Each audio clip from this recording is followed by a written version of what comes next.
వినాయకుడి పూజలో ఉపయోగించే 21 పత్రాలు కూడా ఎన్నో సుగుణాలు కలిగినవి. ఒక్కొక్క మొక్క ఒక్కొక్క ప్రత్యేకమైన ఔషధి. ప్రతి మంత్రం చెప్తూ ఒక్కొక్క పత్రాన్ని సమర్పిస్తాం. ఓం సుముఖాయ నమః మాచీపత్రం పూజయామి, ఓం గణాధిపాయ నమః బృహతీపత్రం పూజయామి అని 21 పత్రాలతో పూజ చేస్తాం. మాచీపత్రం అంటే మాచిపత్రి. మాచిపత్రిని పెరటిలో కూడా పెంచుకుంటారు. పూలతో కలిపి మాల కట్టి సిగలో పెట్టుకుంటారు.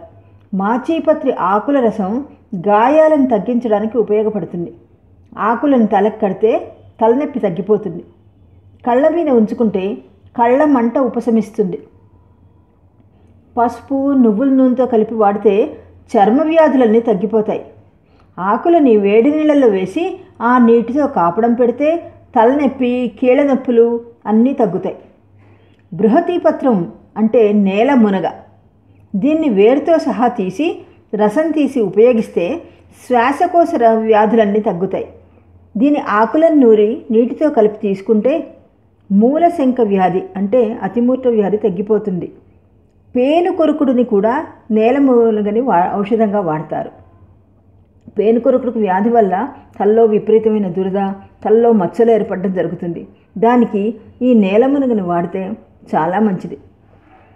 బిల్వపత్రం అంటే మారేడు ఆకు. మారేడు ఆకుల రసం, మారేడుకాయలు చక్కెర వ్యాధి నివారణలో ఉపయోగపడతాయి. డయాబెటిక్ పేషెంట్స్ అందరూ కూడా దీన్ని విస్తృతంగా ఉపయోగించవచ్చు. మారేడు ఆకుల్ని కళ్ళ మీద ఉంచుకుంటే కొన్ని కళ్ళ వ్యాధులు తగ్గిపోతాయి. దూర్వాయుగ్మం అంటే గరిక. 2 గరిక పోచలు. గరిక వేళ్ల రసం శ్వాస వ్యాధుల్ని హరిస్తుంది. గరిక ఆకులు మూత్రకోశ వ్యాధులకి ఔషధంగా పనిచేస్తుంది. దుత్తూర అంటే ఉమ్మెత్త.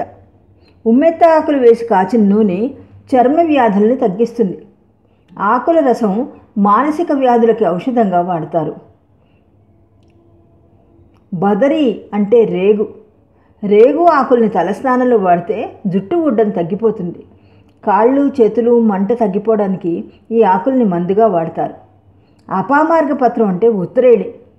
ఉత్తరేణి పుల్లతో పళ్ళు తోముకుంటే దంత వ్యాధుల్ని నివారించవచ్చు. ఉత్తరేణి ఆకుల రసం చర్మ వ్యాధులకి ఔషధంగా పనిచేస్తుంది. అంతేకాకుండా ఆకుల రసాన్ని తేనెటీగలు కుట్టిన చోట కానీ తేళ్లు కుట్టిన చోట కానీ రాస్తే బాధ నివారణగా పనిచేస్తుంది. ఒక్కొక్క చోట పాము కాటుకు కూడా ఉత్తరేణి ఆకుల రసాన్ని ఉపయోగిస్తారు. తులసి ఆకులు తింటే కడుపులో నులుపురుగులన్నీ చనిపోతాయి. చెవిపోటుని, ముఖం మీద మచ్చల్ని, శరీరం మీద మచ్చల్ని తగ్గించడంలో కూడా తులసి రసం అద్భుతమైన ఔషధంగా పనిచేస్తుంది. అంతేకాక తులసి ఆకుల రసం శ్వాసకోశ వ్యాధుల్ని నివారిస్తుంది. చూతపత్రం అంటే మామిడి. మామిడి ఆకుల రసాన్ని పుక్కిలిస్తే నోటి పూత తగ్గిపోతుంది. మామిడి ఆకుల పొగ గొంతు వ్యాధుల్ని తగ్గిస్తుంది. మామిడి ఆకుల్ని పెరుగుతో నూరి తింటే అతిసార వ్యాధి ఉపశమిస్తుంది. కరవీరం అంటే గన్నేరు. ఈ ఆకులు వేసి కాచిన నూనె దురదలకి ఔషధంగా పనిచేస్తుంది. గన్నేరు వేరు గడ్డలు, కంతులు తగ్గించడానికి ఉపయోగిస్తారు. విష్ణుక్రాంతం అంటే అవిసె. అవిసె ఆకుల్ని నిమ్మరసంతో నూరి రాస్తే తామర వ్యాధి తగ్గుతుంది. తామర వ్యాధిని అలా వదిలేస్తే ఒళ్ళంతా పాకి చర్మం విపరీతమైన దురద పెడుతుంది. ఈ విష్ణుక్రాంతే ఆకులు అద్భుతంగా పనిచేస్తాయి. ఆకుల కషాయం విరేచనాలని తగ్గిస్తుంది. కొన్ని రకాల జ్వరాలకు కూడా ఈ కషాయం ఔషధంగా తీసుకుంటారు. దీన్ని ఆకుకూరగా కూడా వండుకొని తింటే శరీరంలోని రక్తదోషాలని హరిస్తుంది. దాడిమి పత్రం అంటే దానిమ్మ.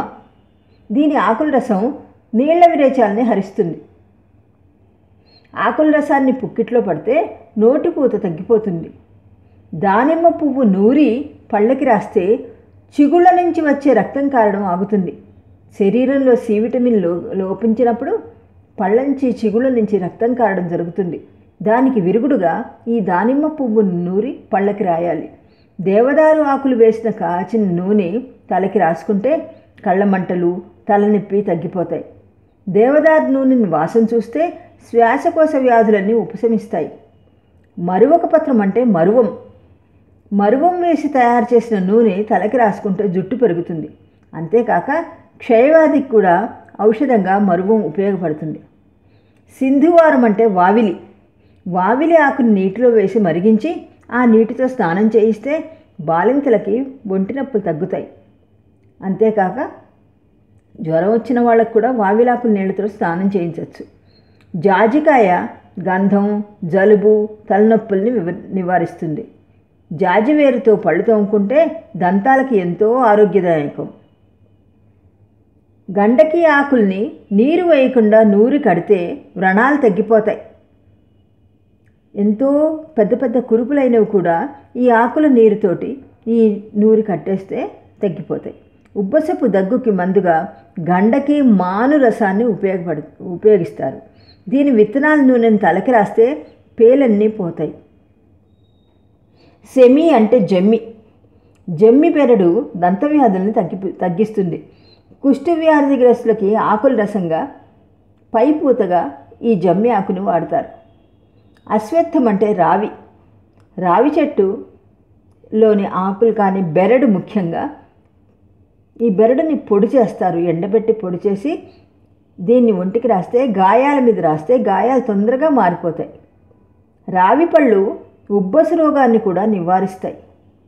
అంతేకాక రావి పళ్ళని సంతానం త్వరగా కలగడానికి కూడా ఉపయోగిస్తారు.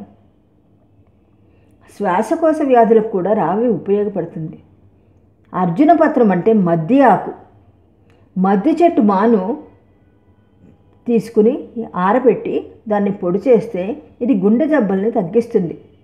ఇది నోటి పూతకు కూడా మంచి ఔషధం. మద్ది ఆకుల్ని నూరి కడితే పెద్ద పెద్ద కురుపులు, వ్రణాలు తగ్గిపోతాయి. అర్కపత్రం అంటే జిల్లేడు. జిల్లేడు ఆకులు ఆముదం రాసి వేడి చేసి కడితే కీళ్ళ నొప్పులు తగ్గిపోతాయి.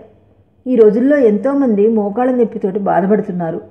మోకాళ్ళ నొప్పులు, కాళ్ళ నొప్పులు, వీపు నొప్పి, నడుం నొప్పి ఇవన్నీ కూడా జిల్లేడు ఆకుల్ని ఉపయోగించి ఒక్క రవ్వ ఆముదం రాసి ఆ ఆకుల్ని కొంచెం వేడి చేసి కడితే ఎక్కడ నొప్పి ఉందో అక్కడ కట్టాలి. కడితే నొప్పులు తగ్గిపోతాయి. ఈ మొక్కలన్నీ పూర్వకాలంలో పెరట్లోనే పెంచేవాళ్ళు. ఈ ఆకుల్ని కోయడం, ఆరబెట్టడం, కడగడం, నూరడం, కషాయం చేయడం ఇలాంటివన్నీ కూడా ఇంట్లోనే చేసుకునేవారు. ఈ రోజుల్లో రకరకాల మాత్రలు వచ్చి అందరూ కూడా శరీరాన్ని పాడు చేసుకుంటున్నారు తప్పించి ఈ పెరటి వైద్యం ఉపయోగించి ఈ చెట్లన్నిటినీ, ఈ పత్రాలన్నిటినీ ఇంట్లోనే పెంచుకుని వాడమని చెప్పేది వినాయక వ్రతంలోని ముఖ్య ఉద్దేశం. మనందరం కూడా ఈ పత్రాలన్నింటినీ, ఈ మొక్కల్ని పెంచడమే కాకుండా మన చుట్టుపక్కల వాళ్ళందరికీ కూడా చెప్పి ఈ మొక్కల్ని పెంచమని వాళ్ళని ప్రోత్సహిస్తే భవిష్యత్తులో అందరికీ ఆరోగ్యం అద్భుతంగా ఉంటుంది కదా.